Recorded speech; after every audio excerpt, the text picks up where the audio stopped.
Dear friends, welcome to the International Roundtable on Planetary Mass Extinction. Is the Earth on the verge of another mass extinction? Are we aware of the real situation on our planet? Today, we will discuss this topic with our guests from different countries all over the world. I'm glad to introduce our respected speakers who are successful opinion leaders in their spheres. First, I'd like to introduce Neil Martinez from the United States, Associate Professor of Ecology and Evolutionary Biology at the University of Arizona. Next, we have Yaroslav Melnik from Ukraine. He's a Doctor of Philosophy, Professor of General and German Language Studies at the Precarpathian National University. Next, we have Tom Eddington, also from the United States. He's a strategic advisor and coach, managing director at Eddington Advisory Services, CEO at Endangered. And lastly, we have Dr. Shali Mukherjee, sorry if I mispronounced that, from India. She's the director of the School of Education and Dean of Student Affairs at Adams University in India. Is a global thought leader and inspirational speaker.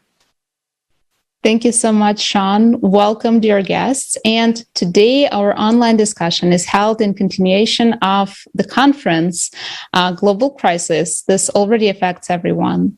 And this event actually united people from more than 180 countries of the world and was simultaneously interpreted into 72 languages. And already now, while we are talking, people are preparing for the next major conference that will take place on December 4th, 2021, Global Crisis, Time for the Truth. It is time to find out the truth about the environmental situation on our planet and global climate crisis. And to make sure that this information is opened and accessible to all people, this event will be simultaneously interpreted into 100 languages. And all this is done voluntarily, and we encourage everyone to participate. So please join us for this unprecedented event. And right now, I would like to suggest us watching a short video about the conference that was held exactly 2 months ago, Global Crisis. This already affects everyone.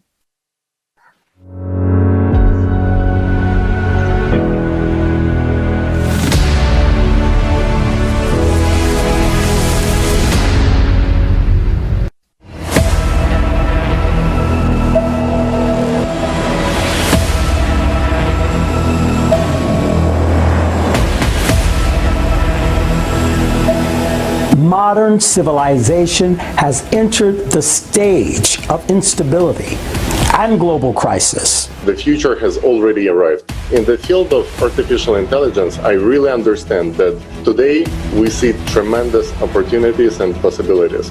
We will have human-level intelligence in terms of problem solving, and that we could have that pretty soon. And in the consumer society we live in today, it will leave us jobless.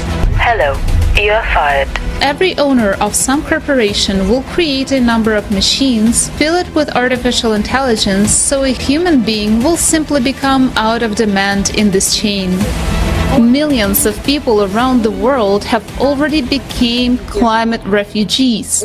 The events are developing at a shocking speed. The force of cataclysms is growing in progression. Their frequency is increasing every day. What you can see here is in red are the amount of this particular characteristic of the planet, that is left. And we can see that in many cases, we have lost more than 60, 50, 60, 70% of this particular ecosystem or species. We're eating our planet. Maybe it's time we realize our responsibility and solve our problems together. Because sudden large-scale natural disasters occur on the planet on a daily basis. And there are fewer and fewer safe places. Soon, everyone will be hungry, barefoot, naked. Because of consumerism, we are the generation that will see it through.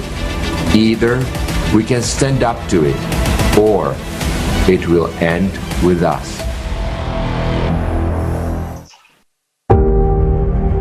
180 countries on the platform of ALLATRA International Public Movement. It is broadcast live on thousands of YouTube and other streaming channels. Moreover, thanks to volunteers from around the world who understand the importance of this event, the conference is simultaneously translated into 72 languages. The main value in a creative society is human life, the life of your children, your loved ones. Only together can we find solutions. And we all want peace and happiness. And together we can create this world.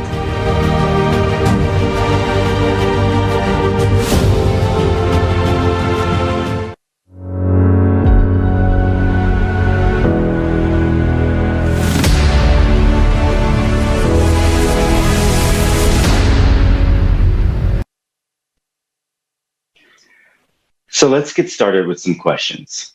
My first question goes to Neo Martinez. Neo, can you please share your impressions of the conference? How relevant, in your opinion, is it to continue to discuss the topics raised at the conference? I think it's incredibly relevant. The way that information travels through society, there's a lot of, I would call it, distractions about different, pop stars or political dialogues that distract us from the material reality of the crisis of our planet. There is, I really enjoy the conference's emphasis on a variety of different perspectives that cut through a lot of the chatter that we're inundated with, advertisements, that sort of thing. So there's a major crisis going on. It's about the environment. It's about our impact on the environment, and we need to be talking about that. Thank you so much, Mr. Martinez. And it's indeed, we have so many things going on right now. The situation is getting worse with each day, and we truly need to realize it. And right now, I would like to address the next question to Mr. Yaroslav Melnik. Could you please share what your impressions, what shocked you or inspired you the most after watching the conference? Спасибо. Многоуважаемые господа, участники нашего Dear participants of this dialogue, четко осознать, it is necessary to realize в масштабах планеты появилась очень сильная, очень, скажем так, that there's a very strong platform now in the global scale that is organized locally and has collected the arguments that can then be voiced to the modern economic business and economic progress, which practically ignores the common human values and the human world, and is developing according to its own laws, according to the laws of fight for leadership and in particular areas. And finally, there is a platform that is able to gather the voices, ideas all over the planet that can react and can provide counter arguments and can deliver its own ways. And so the way that the conference itself touches on many different problems that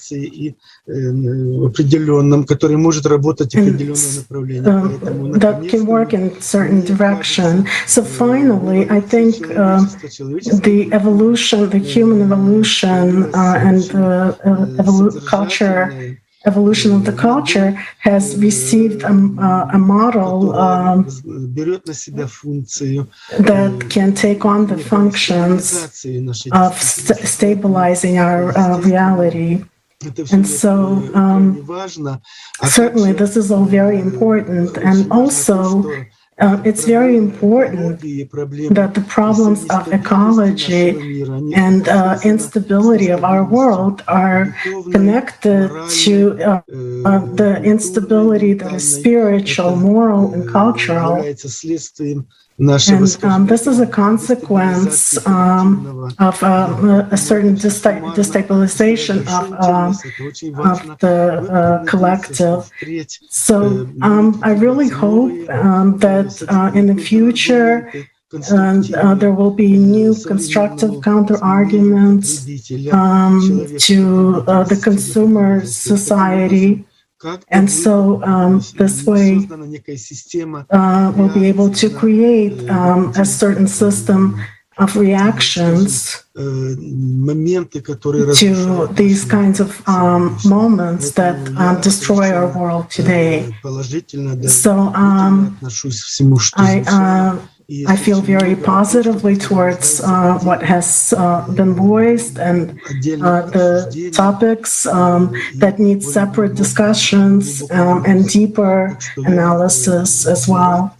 So I'm very happy, and I support the majority of all the speakers and the ideas that have sounded. Thank you, Yaroslav. Indeed, an evolution of not only our way of thinking, but how our society works fundamentally is needed in order to face the coming cataclysmic changes that are happening to our planet. Tom, my question is off to you now. What did you think about the conference? What were your impressions? Yeah, thank you. I really enjoyed the conference. For me, it's, the diversity of topics has already been referenced is important. Part of the challenge we have as a species is we don't think systemically. And what I appreciated about the conference was touching on all of the different pieces of the system. But my concern is that to know is not enough. It's great that the content is being created, it's being captured, it's being transferred out to the world. But we have a sense of urgency as a species if we're going to survive.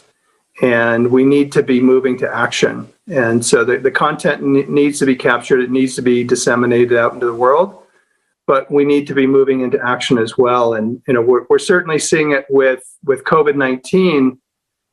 Humanity thinks in a very linear and rational way, and the virus is a non-linear virus. And we're seeing the same thing with climate change.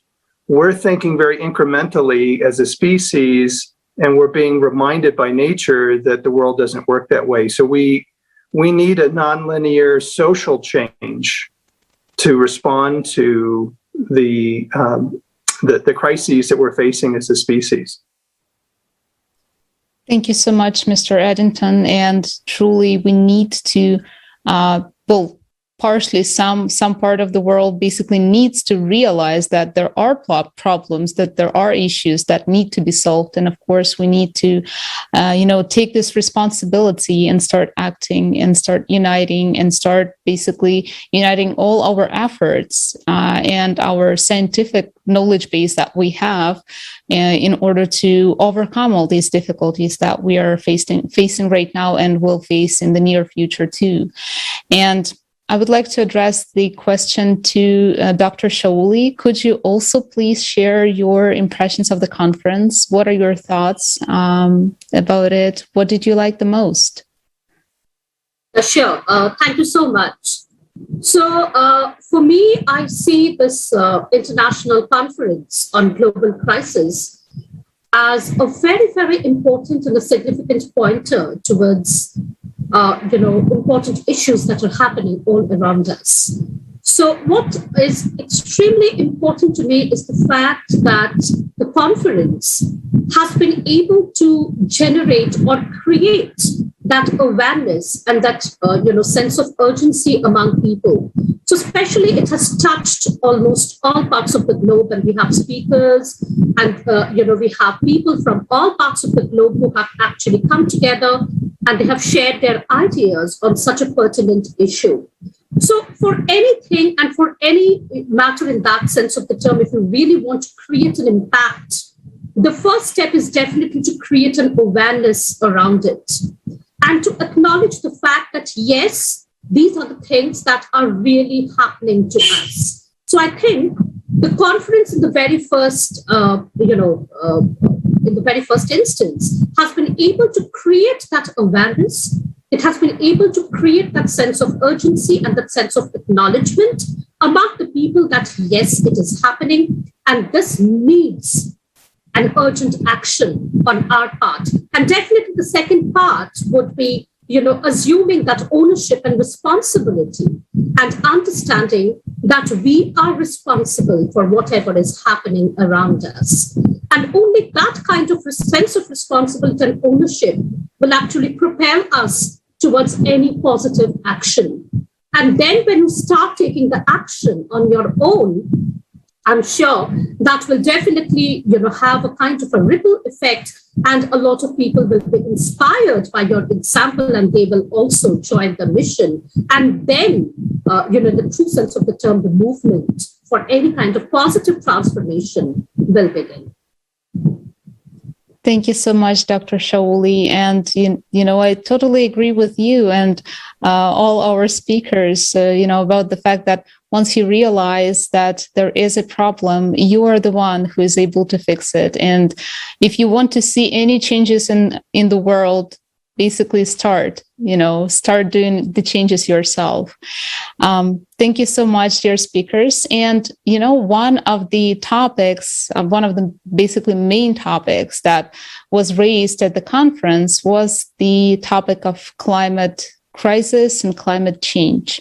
And right now, I would like to suggest us watching an excerpt from the conference about one of the threats of the climate change.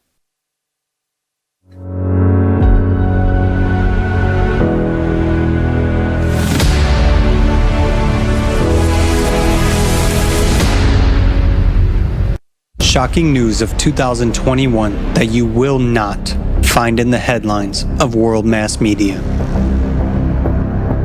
Air and water are disappearing from our planet. Unknown radiation from outer space is slowly killing people. Slowly? Not really. In 2021, scientists from the LHAASO Observatory discovered ultra-high energy cosmic accelerators within the Milky Way.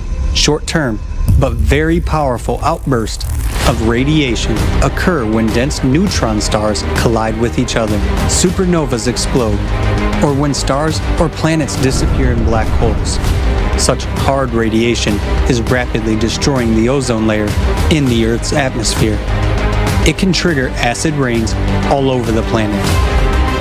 In the absence of the ozone layer, intensive UV radiation, along with abundant acid rain, will be able to destroy all life on Earth in the shortest possible time. This is happening because the sun's magnetic field, which protects us from dangerous cosmic rays, has significantly weakened as the sun is now at its minimum. At the exact moment when deadly radiation flies to us from the depths of space, the sun protection is minimal. Galactic cosmic rays reach the upper layers of the Earth's atmosphere and destroy it.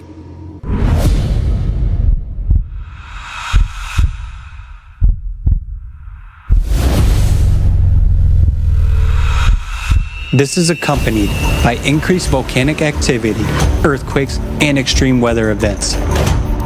But worst of all, we're at risk of losing oxygen and water. After all, it is the atmosphere that keeps the conditions for life on Earth. And the situation gets even more serious due to the fact that the Earth's magnetic field, the protective dome that protects us against threats from outer space, has begun to burst at the seams. There are already huge areas where the protection has critically weakened.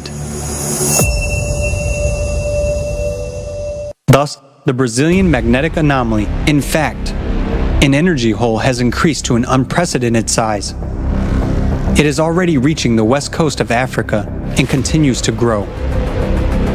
The strength of the magnetic field over the Western Hemisphere is weaker than over the Eastern Hemisphere, and it continues to destroy itself. It is also anomalous that at the moment the drift velocity of the magnetic North Pole has increased sixfold. In addition, the magnetic field itself is rapidly weakening. This indicates that the magnetic poles are beginning to invert, during which the magnetic field may even disappear completely for a period of time. Solar shielding is minimal. The Earth's electromagnetic field is weakened, and the stratosphere, which preserves oxygen, has decreased by 400 meters because of our activities. What is the danger to us? A little more, and cosmic radiation will kill us all. Doesn't this news deserve front-page coverage in every publication in the world? Does it not deserve that we all pay attention to it? While our attention is directed to making money, the race for alpha superiority, conflicts, the destruction of life and atmosphere is taking place. Even a child understands that we will not survive without air. Many people dream of flying to Mars, a planet without atmosphere and life. Very soon, Martian landscapes could be seen on our planet. To save life on Earth, or to remain indifferent to its destruction. Life or death of all humankind.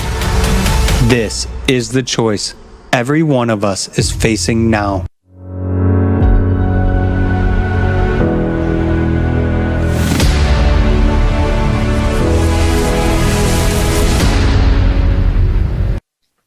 And right now, I would like to address the question to Mr. Melnick. We understand that this climatic situation that we have in the world is worsening with every day. And the climate refugees is one part, like a huge consequence of this problem, of this issue. So in your opinion, how critical is the situation with refugees right now in the world? And if we won't change anything, that, do we really have a chance for, the survival and the chance to basically peacefully manage this migration of billions of people? Спасибо большое. Thank you very much. Участники нашего сегодняшнего диалога. Dear participants of today's dialogue, I would like to point out, I have this thought from time to time, I've heard this thought from time to time that humanity doesn't realize this, but there are many caring people who realize the severity of our times and how responsible we are for what's going to happen in the near future and in the future. Небольшой, я бы сказал, процент людей, которых тревожит наше сегодняшнее. I would say there's not a huge percentage of people that are concerned with the situation, the climatic situation today. But of course, I believe that these people are united around this platform where we are communicating today. And it is really nice to know that the number of these people is increasing around the planet. And soon, I believe, there will be something that will balance our efforts. Самое разрушительное The most destructive influence on our planet happens because of big business, big economics, big money, that in the fight for survival, at the highest levels that are defined by big business and big economics, there are no voices we can hear there that are sounding here today. So a lot of it depends on big politics and big economics. And in order for the voice of a person who cares about the future generation to be heard, consolidation is necessary. I believe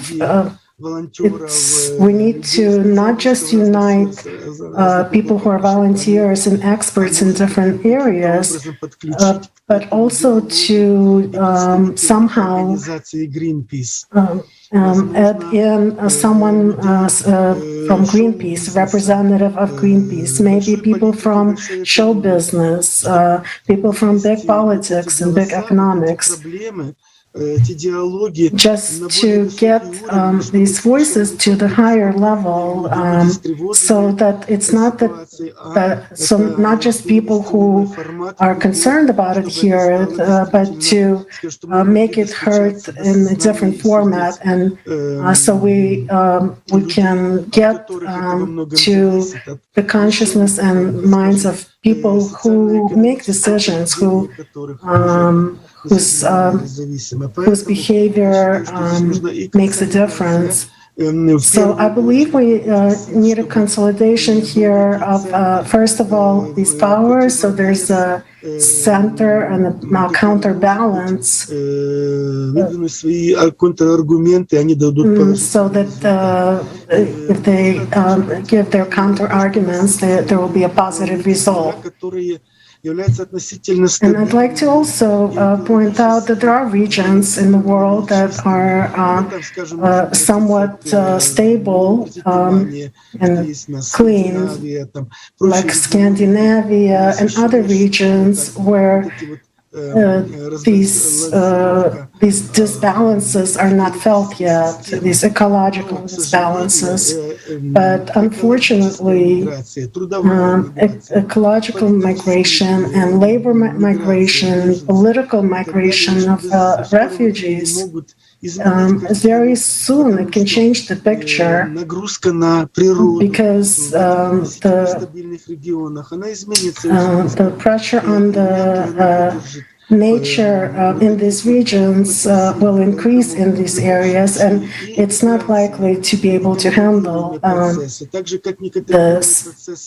So these processes of migration are not controlled just as well as the emissions of the chemical elements into our atmosphere. And political instability that exists on the planet in certain regions, of course, it's a threat. There's nowhere to hide here. There's no corner of the planet where we can find the stability.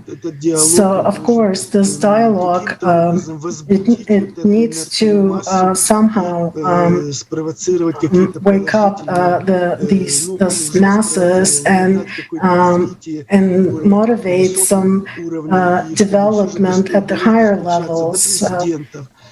So we can get to the presidents and the oligarchs and people of big business, so that they don't just declare and say their opinion, but also show their reaction to it. Because where there's big business, there's big money and there's big resource, and we need to have this resource, connect this resource,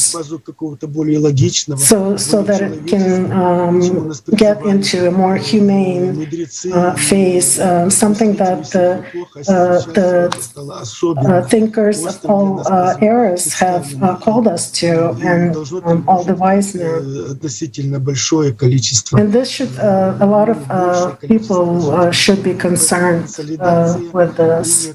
So consolidation and some kind of activation of these ideas and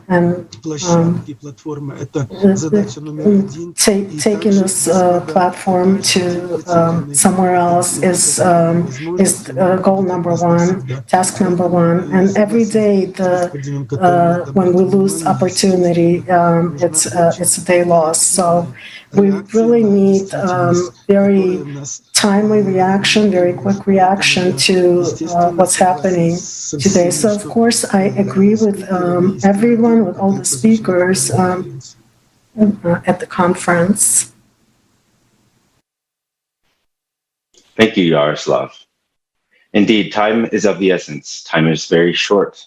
And if we don't unite soon, there won't be much time left for us to do anything to mitigate the coming crises. Indeed, it's not enough just to acknowledge that there's a crisis, that there's a problem. These problems need to be elevated to the highest levels of government and power and money in order for there to be real change, because as we know, those are the main drivers of change on our planet. So please, everyone watching, do as much as you can to spread the message, and also let's start to think of ways that we can start acting now, today. And Tom, my next question is for you. We see so many crises in our contemporary society: ecological, political, economic, climatic, etc. We as humans, there really is a question of how are we going to survive as humanity? What are the chances of our survival in this current format of society that we live in? What is your opinion? Yeah, thank you for that. I'm hardwired as an optimist, but I'm also very pragmatic. I'm optimistic that we are going to survive as a species against a lot of the evidence that suggests otherwise. One of the films I released last year was a film called The Third Harmony, and it's about the true nature of humanity, that we are a nonviolent species. We come into this world hardwired for collaboration and cooperation. And in the film, we document from a biological perspective, from a sociological perspective, from a psychological perspective, from a neurological perspective, how we're wired as a species. And so for me, the film is an opportunity to retell the true story of humanity. We all have been indoctrinated with this false interpretation or misinterpretation of Charles Darwin's work 150 plus years ago about survival of the fittest. And it's a misappropriation of what he actually wrote about. So I'm actually very optimistic that as a species we will survive, because we're hardwired for collaboration and cooperation.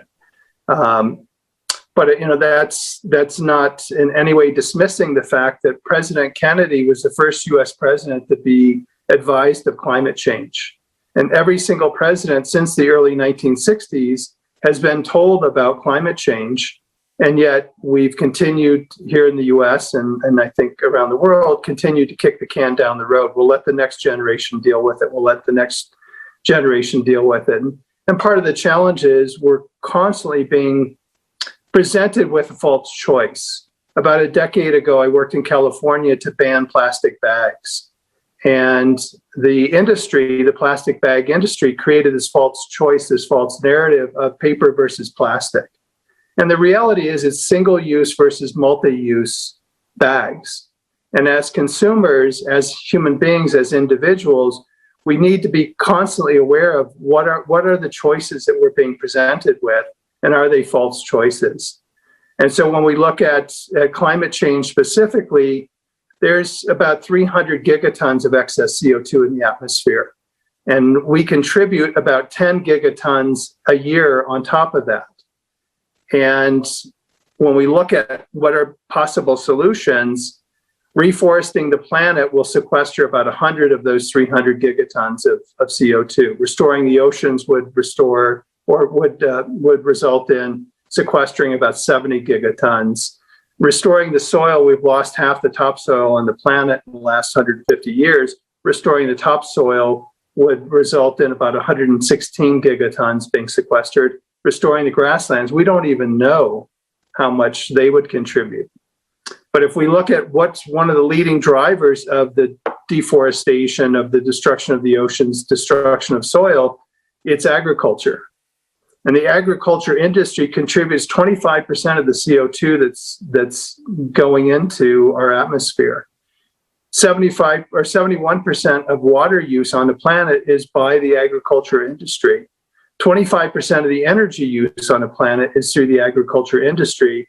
And yet about a third of all food on the planet is wasted. And so when we think about what are the things that we can do, one really simple solution is to look at agriculture, look at how we're growing food, how we're consuming food, and the choices we're making around food production, food consumption. And so it's easy to point to the leaders of the countries, to big business, to say, what is it that they can do? And yet there's a responsibility that we as individual consumers, individual citizens of planet Earth can be doing on a daily basis, the choices we're making around transportation, around food, around the kind of structures that we're living in, and how we're choosing to live our lives. And so, yes, we very much have to shift away from a petroleum energy source, but we also have to shift away from a petroleum economy. And that comes down to personal choice. And it's very daunting, and it's very hard for individuals to say, what's the difference I can make? And yet it's a choice every single moment of our lives around what do we consume and what are the choices we're making? So, to your question, I continue to be an optimist about the survival of the species, because I genuinely believe in all the scientific data suggests that we are hardwired for collaboration and cooperation. But we have to shift our consciousness, and that's the work that I do, is working with leaders to help them become more conscious leaders and lead more conscious organizations to make it possible for us to survive as a species. Thank you so much, Mr. Eddington. And while you were speaking, especially, giving the statistics and describing the real situation that we have right now in the world, I had a thought that the root of everything, the root of all these false choices is this consumption that everything is oriented about. And we understand that this mind shifting, as you said, is really necessary right now, because just as you gave the example of the food, the third of all food that we produce is being wasted, right? How in the world this happens? And we understand that this is all about, about money, basically, not about human being, not about the well-being of our planet and of all people in the world. So it is really, really vitally necessary right now to basically start acting, start doing the conscious choice, and yes, start uniting and collaborating with each other. And right now, I would like to address to Dr. Shauli. You, as a representative of, the field of education in India, in your opinion, is there enough information for people to basically make the right decisions, right choices in their life and in society as a whole? And how important is it right now to educate people about the true causes of the climate change on the planet, and basically its intensity, its scale, and the threats that are waiting for us basically tomorrow? Thank you so much for the question. So it's absolutely relevant. It's absolutely essential to educate people around these issues. And it's not only about a particular region or a particular nation, it's about the entire world. So I think the time has come when we all have realized that we are already living in a VUCA world. That is, it's a volatile, uncertain, complex, and ambiguous world where we are faced with unheard of challenges almost on a daily basis. So that has in fact become the new normal for all of us. And we also have to realize that along with the climate crisis, which is creating such a big havoc everywhere, there is also another crisis which also needs our significant focus and concentration. And I'm talking about the crisis in the field of human resources. We have to understand that even human resources are very much like natural resources. You know, they're also often buried deep, and they do not show up unless you really make an effort to spot them out and to create suitable conditions for them where they can actually thrive. So COVID has actually proved, this global pandemic has actually proved that there is absolutely no substitution to human resources and to human potential, because the world right now does not require mechanically trained minds, minds which are loaded with facts and figures, minds which are systematically formulated to think alike. No, that is not what the world requires right now.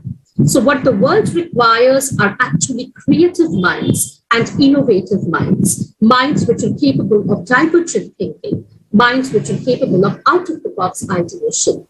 That is what the world requires right now. So in case of any problem, if you want to really solve that particular problem, you cannot solve that particular problem with a mechanically trained minds. Because we have to understand that the world does not care how much you know, but the world definitely cares about the fact that what you decide to do with what you know. And for that, it is extremely important for each one of us to understand why we are doing what we are doing. So I'm talking about the purpose.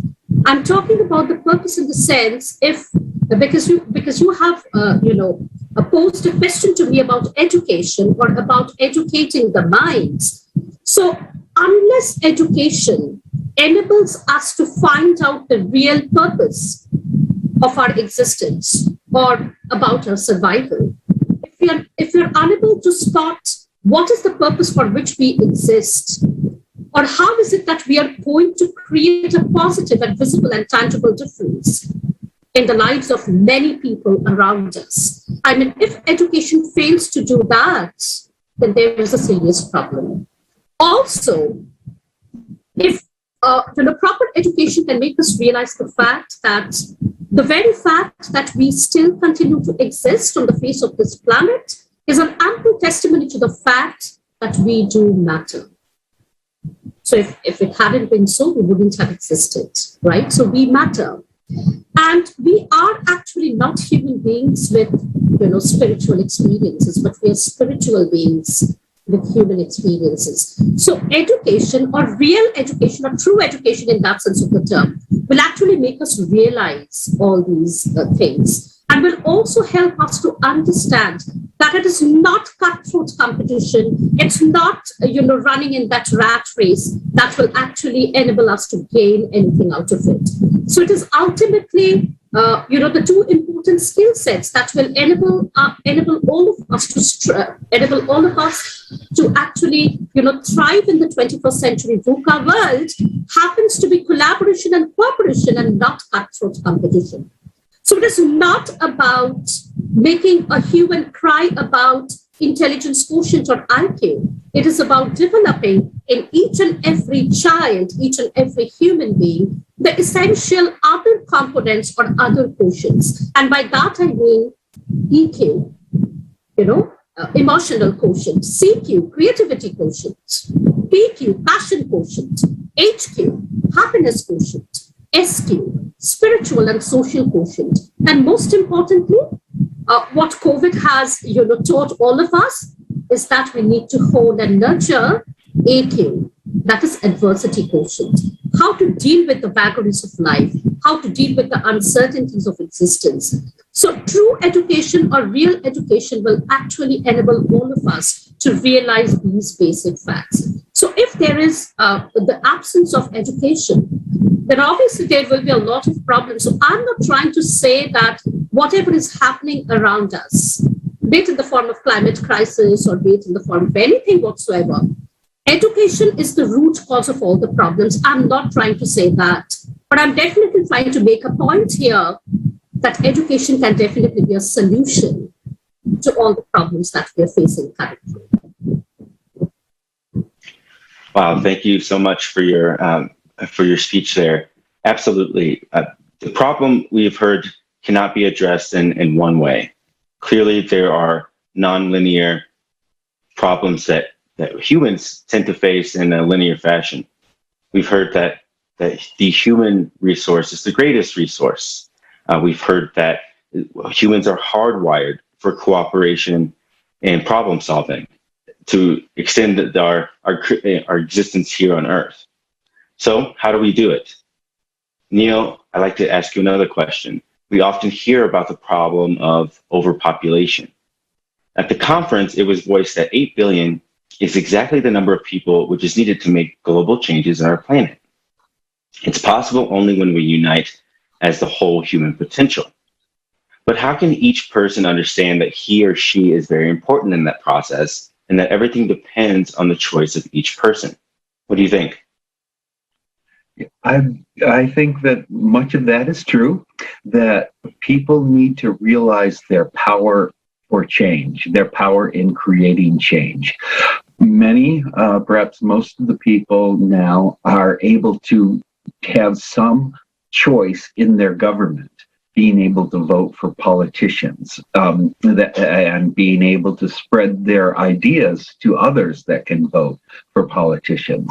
And so we have movements such as Greta Thunberg, a wonderful example of activism, and the Sunrise Movement that's associated with Greta Thunberg. Those are some groups, those are some minds that do think systemically about how to cooperate and create the change we need to see.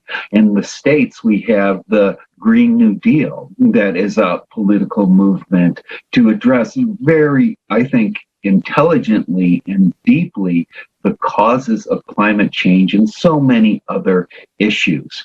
You've brought up the issue of that's called overpopulation. I think that is, again, and there's overpopulation, consumerism, those sorts of issues can often distract from the important changes that need to be made.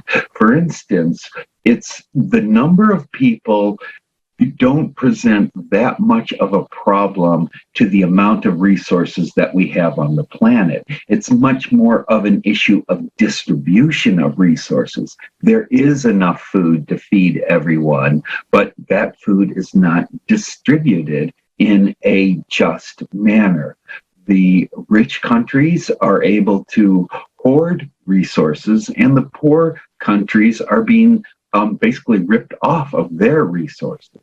And so population as an environmental problem is a convenient way to point away from rich nations who have a low population growth rate towards poor nations that have often high population growth rates. And so by distraction, pointing towards poor people with much less power and pointing away from rich people and their corporations and their political representatives, the lobbyists that support politicians, that's a big problem, that distraction.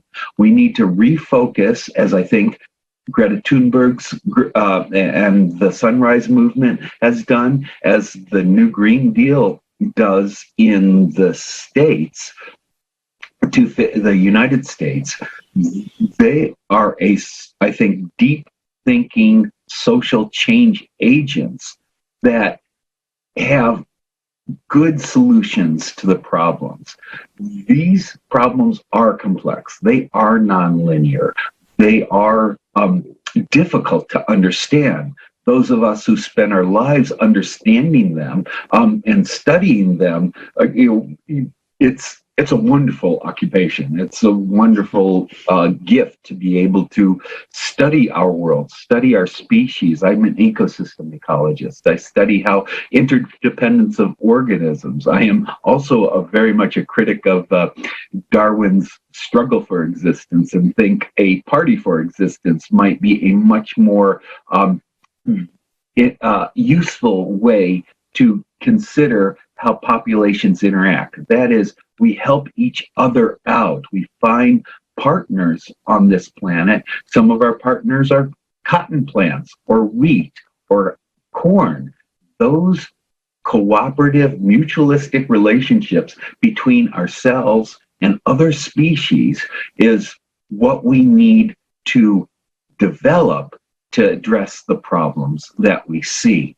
I think the political movements voting for leaders that see this clearly, that have specialists that understand it, is the way to solve these sorts of issues. We've seen with COVID, the groups, the countries such as South Korea or New Zealand that have embraced scientists and their understanding, China as well, have been able to really basically conquer the COVID pandemic.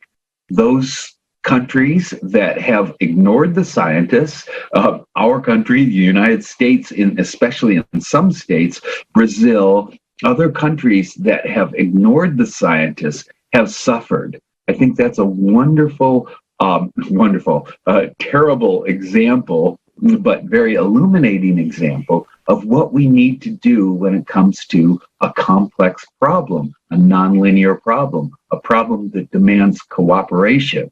What we need to do is focus our resources towards the more, I would say, sophisticated understanding that is developed by folks, again, like Greta Thunberg, the Sunrise Movement, and the New Green Deal. It's not the number of people that are on the planet. It's how we organize to create the change we need to see happen in the world. Thank you so much, Mr. Martinez, and thank you for your such an interesting point of view and for these practical examples that we already see happening in the world. And we actually see that there are a lot of good examples in different countries that we need to gather all together and implement worldwide. Take the best and practice it, implement it, and, just live it up, right? Thank you so much. And also, I would like to address my question to Mr. Addington. So basically, what can people do right now to make the world better? To improve our relationships, to unite the whole world community. As Mr. Martinez just said, that we need to collaborate. We need to, put all our knowledge together, put all our ideas and efforts together. So, Mr. Addington, in your opinion, how can we do this? How can we make this change for the better? I wish you had asked me an easier question. I certainly don't have the answers. The challenge we have is that we all live our lives and with a certain paradigm that we're operating in. And the challenge we have is to shift the paradigm that we're living our lives. And that's not easy. I mean, each of us, we see the world, we've been conditioned to see the world literally from the moment we were conceived. And, from early childhood, our familial relationships, the books that we've read, the movies that we've watched, the TV programs, where we went to school, the communities that we grew up in has all shaped our worldview. And it's very, very challenging for us to change the story of our lives, to change the way we see the world. And it is that shift in consciousness that first requires acknowledging that the way we see the world has been conditioned. And then to make a decision to actively choose to shift the paradigm, to shift our consciousness. And it's a lifelong journey. It's not easy, but it's in part questioning everything about the choices we make, what informed the choices that we made, or that we're making constantly, and it's incredibly challenging to do that. But that's where it has to start. Our belief systems, our orientation, and talking for a moment about the world population. We're at 8 billion. If you look at the statistics, the world population of humans is going to grow to 11 billion.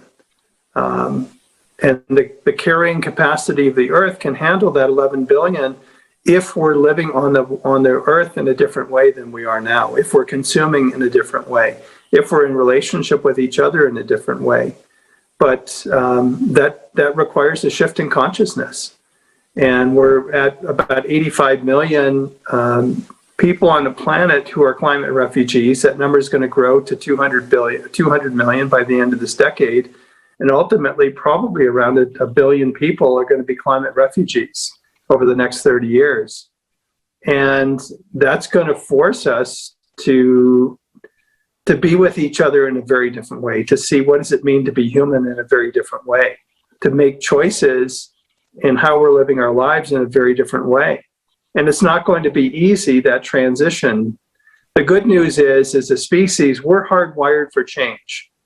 We're really excited about change. We're actively looking for change on a daily basis. But it's that transition that happens after that change point that's really hard for us.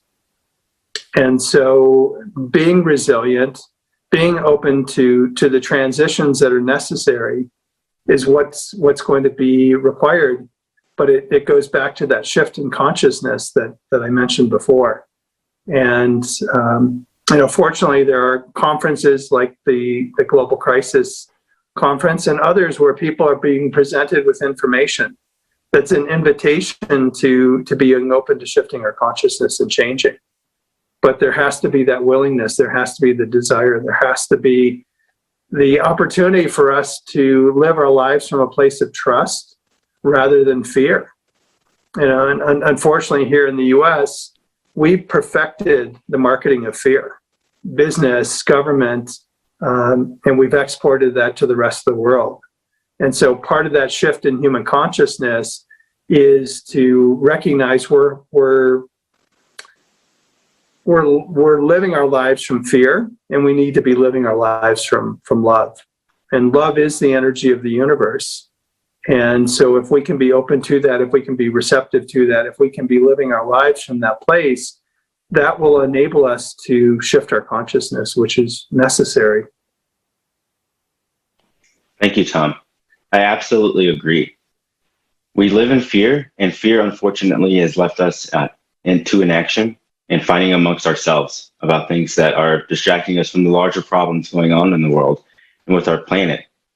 What will it take for a global consciousness shift in everyone to get everyone to start to tackle this issue, all hands on deck? Hopefully, there's enough time that we can figure it out together, because we can't do it alone. Yaroslav, I'd like to ask you, you've mentioned many times that we need to unite. In your opinion, how can all people around the world unite in love and build the creative society in the shortest period of time?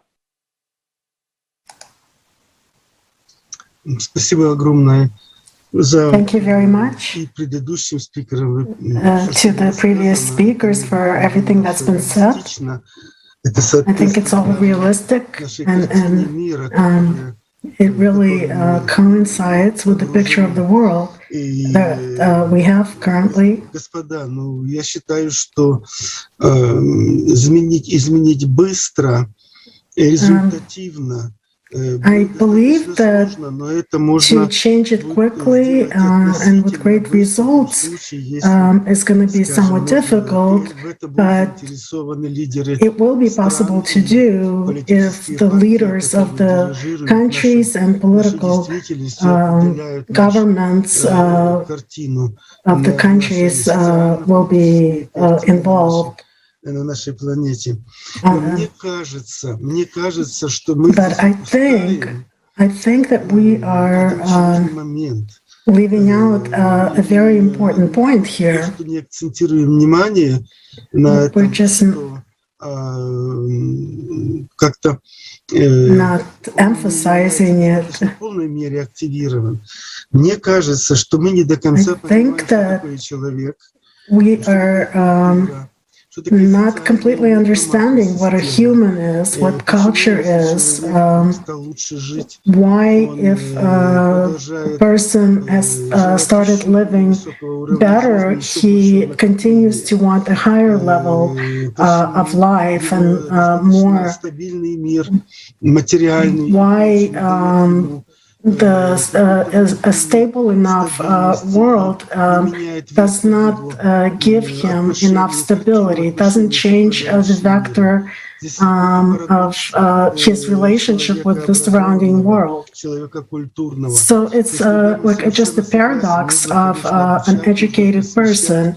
Of course, I agree that we need to educate, but my dear colleagues, let's just imagine that there's some part of the population of Africa in some regions that don't allow the person to live to their full capacity, or some other continents. They won't accept these standards, these civilized world standards. And it's very possible that they will continue to live according to some kind of traditional schemes, and they won't accept these things. So there's some sort of a paradox here. I think possibly we need to go to some kind of sociological centers or centers on studying cataclysms and crises on the social cultural level. And so it's possible then the researchers of demographics and philosophy and sociology together, when they get together, maybe they can, if not give us an answer, to maybe just give us some kind of a sketch and show us the reasons of why a person remains a consumer and an egoist towards the surrounding environment, and why often savings just lose all common sense, and the society suffers because of it, and the planet suffers, and ecology and everything. Logically, this shouldn't be happening, but according to the paradigm of our interpretation of the world, it shouldn't be happening, but it still exists. So I think it just we are missing something. There's something we are not accounting for. Maybe a multifaceted approach. It needs to happen to the human and his world. And so the sociologists say, okay, but what can we do to for the person not to wait, to some other time, but even in this generation, to start behaving differently towards his neighbor and his surrounding environment. In order for it to happen in the next decade, and not to wait for some kind of cataclysms of global scale. работали результативно. Just to work more intensively. I think probably we need some kind of new interpretations of human as a social being. And maybe there's a question, there's an answer there. И многие прочие близкие к этим. Maybe sociologists and other close to that fields and researchers can shed some light and give us some clues. It's impossible that there's no way out of a situation. Of course, the situation is quite difficult, and everything the colleagues are saying, it's not an exaggeration, it's absolutely true. Проблемах внимания. То есть поэтому so that's why maybe we need to work on uniting sociologists and researchers and give them this global task of how can we change the human being as a social being. Maybe we even need to speak about some kind of a cultural revolution. I don't want to really raise this topic, but the inside of a person requires reconstruction, because the consumer, person who's a consumer remains a consumer, and it just continues. So he just loses control and with his negative self, and this negative self dictates the behavior and his social model of behavior in relation to the surrounding reality. So probably we do need to somehow connect the centers and institutes of research in search for the answer to this question. Because I think right now we don't have this kind of concept yet. We talk about it. It's already very good, a very big achievement, but we need to look for ways out of the situation, so we need to connect people who can give us some clues. Maybe like that. So thank you. And I will continue to attentively listen to the colleagues. It's all very interesting. Thank you. Thank you so much, Mr. Melnik. And really, thank you a lot for emphasizing this really important point that, apart from all the issues, all the crises that we have right now in the world, the main, probably the most global crisis that we have is inside of each one of us. And basically putting all our efforts together to find out who is a true human being and how we all together can basically live with each other without all the negative things that we have, right? But basically bringing forward all the best, all the good that we have inside of us, and support each other in this. And also, in the beginning of your speech, you mentioned that it would probably be a great idea to contact the opinion leaders, the politicians, and so on. And as we know that if we take a look at our world, right, the political systems, in the percentage, there are probably at least 1 or even less % of the politicians. But yes, they are forming the opinions of big groups of people. And for us, as people, we need to take this responsibility as well. We need not to wait and, sit here and wait that somebody will come and fix all the issues for me. No, it's just we have to become those active, human beings. We need to take action right now. all together for this unity. And also just a little spoiler, right? Little teaser for the next conference that is going to be held on the 4th of December.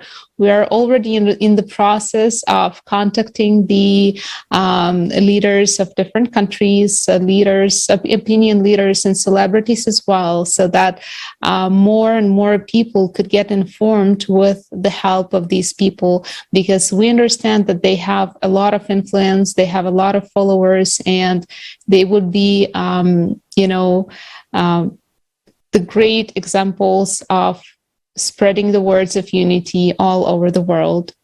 So once again, thank you so much, everyone. And I would like to ask Dr. Shauli another question. So in your opinion, how important is it right now to openly share the truthful information about the climate situation on the planet? And basically not only regarding climate, the situation that we are in right now. And also, what would be your message to all the people who are watching us right now and will be watching later? Yeah, I think it is absolutely important to spread this message, because this is such a significant and important one. I think it's high time that we should all realize the fact that we are basically all interdependent. So interdependence is actually the key. So, we have to understand the planet doesn't exist because of us.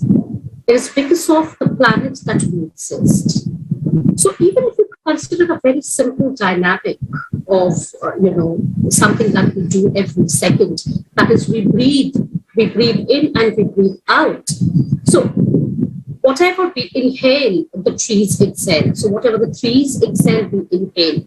So even if you consider this very simple dynamic, I think we will understand the basic fact that it's always a relationship.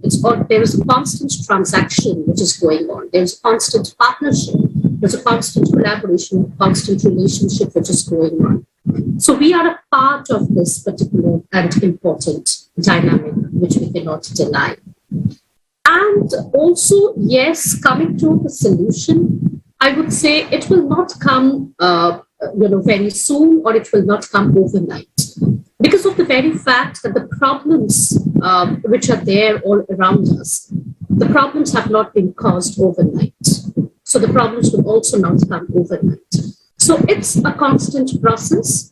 It's a constant process which starts basically with, with our own sort of understanding and acknowledging the fact that we are ourselves responsible for whatever is happening around us.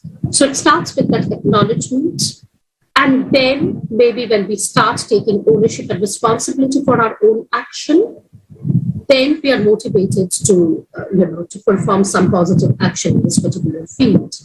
And also, I think we have to understand that basically there are two reasons, important reasons as to why things are happening like this around us. Everything that is happening around us currently, it can be climate crisis, it can be natural calamities, it can even be wars, overpopulation, poverty, unemployment, increasing rates of suicides, mental health hazards, even pandemic. So whatever is happening around us, it is actually, things are not happening to us. It's all our own doing. We are responsible for whatever is happening currently. And it's happening because of two reasons. One being our insatiable greed and, inordinate ambition. So our ambition, our aspirations level, they don't, currently they don't have any limits. So insatiable greed and inordinate ambition is one. And definitely, lastly, I would also like to mention that it's definitely a faulty education system, which has actually impressed upon all of us right from the very childhood that we have to be covetous, we have to be greedy, we have to be selfish, and we have to be competitive in order to exist and survive on this planet. So definitely it requires a complete mindset shift, a paradigm shift, And only then there will be a transformation from, if I can say, from a human being to a human becoming, which is the nature of the art. Thank you so much. I totally agree. We as humans need to cease being passive and take responsibility for our own future. Be creative in the process of creating the future that we want, not just for ourselves, but for generations to come after us.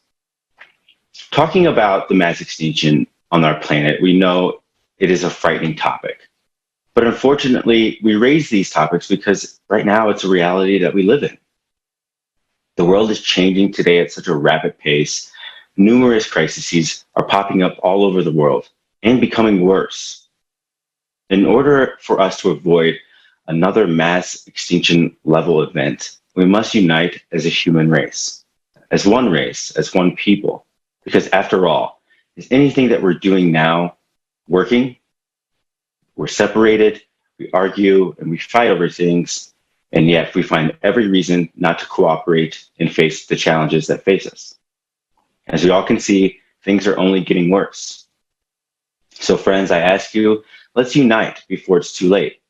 There's no time for fear. There's no time for doubts. It's time to make a choice and unite in our action now. Once again, I want to thank all of our guests for coming and joining us today and sharing their insights. Also, a very big thanks to all of the volunteers who helped prepare this roundtable, the interpreters, everyone involved in the streaming of this roundtable and broadcast on all of the ALLATRA TV channels. Thank you, everyone. Indeed, Sean. Thank you so much, everyone. And I would like to pay my big gratitude to all the people who basically devote their time and effort to make such roundtables, online discussions, and conferences of such a large scale happen. And of course, thank you to our lovely guests today. Thank you for sharing your insights and opinions. And thus, dear viewers, dear speakers, I would like to remind you that on December the 4th, 2021, there will be another huge international online conference, Global Crisis, Time for the Truth. And of course, we invite everyone to join this unprecedented event and to basically extend on the topics of ecology and global climate change, as well as to hear the truth that concerns every one of us. And if you would like to contribute to building a better world for us, for our children, for generations to come, it is actually very, very easy to do. You can just visit the ALLATRAunites.com website and join the Creative Society project. One more time, thank you a lot to all our participants of the roundtable. And right now, let's watch a short video on how you can join the project. Thank you, everyone.